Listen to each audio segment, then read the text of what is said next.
Crisis in the classroom. We are hearing from more teachers about what they think is contributing to a teacher shortage in the state. The Florida Department of Education says as of this past fall, there are about 4,700 total teacher vacancies. News4JAX reporter Marilyn Parker is here in the studio. Marilyn, we know Governor DeSantis was here in our area today for an unrelated bill signing event, but we tried to ask him questions about the shortage.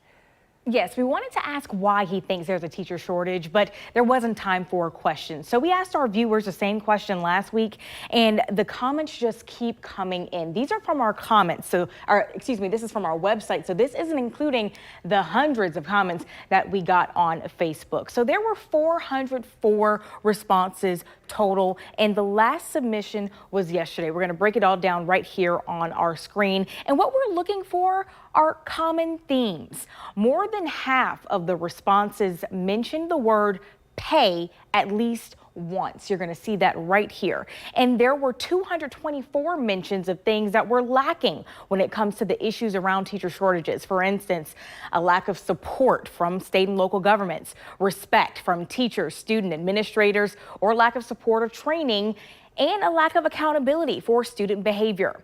Now, over the weekend, I got 2 emails from people wanting to talk about teachers trying to get certified to teach in the state. They say this could be an easy fix to helping with the shortage. There's a process called reciprocity. It's when teacher certifications can be recognized in other states. In addressing teacher shortages, hundreds blame pay, lack of support, or politics, but not many note troubles with coming to Florida to teach. William Hall said he had this problem in 2021. You wanted to teach here in Florida. I did.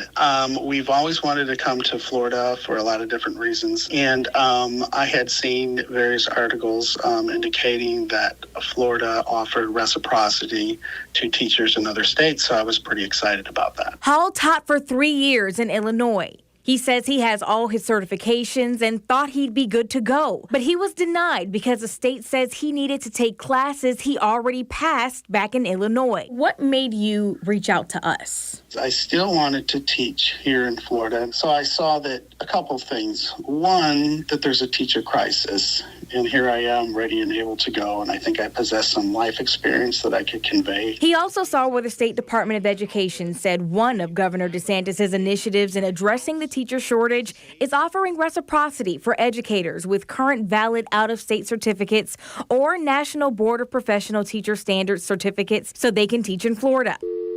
So Hall called the DOE Friday to maybe try and teach again. What did they say?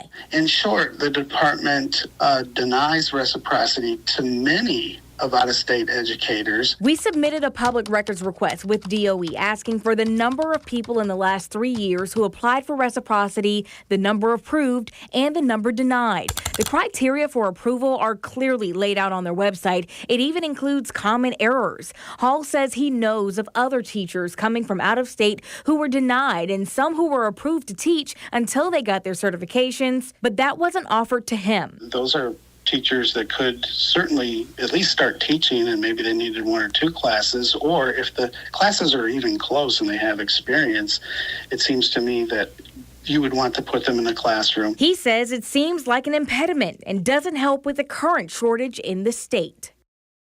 So we're hearing Mr. Hall's perspective there. Marilyn, how big of an issue is reciprocity when it comes to this teacher shortage in the state of Florida? So I think we'll have a better understanding of it once we get the numbers back from DOE. And obviously, it's a matter of if it impacts the teacher shortage at all. Those numbers should be able to clear that up for us. And like you said, William Hall, that's just one person's case. It varies from different states. So that's obviously something that we have to consider in our reporting. Well, speaking of, we've had conversations in the newsroom about Florida's reciprocity compared to other states. So what have you learned about that? Right. So we spent the last hour and a half just trying to double check on as many states as we could. And what we're learning is that compared to Florida and Georgia, the process seems fairly similar.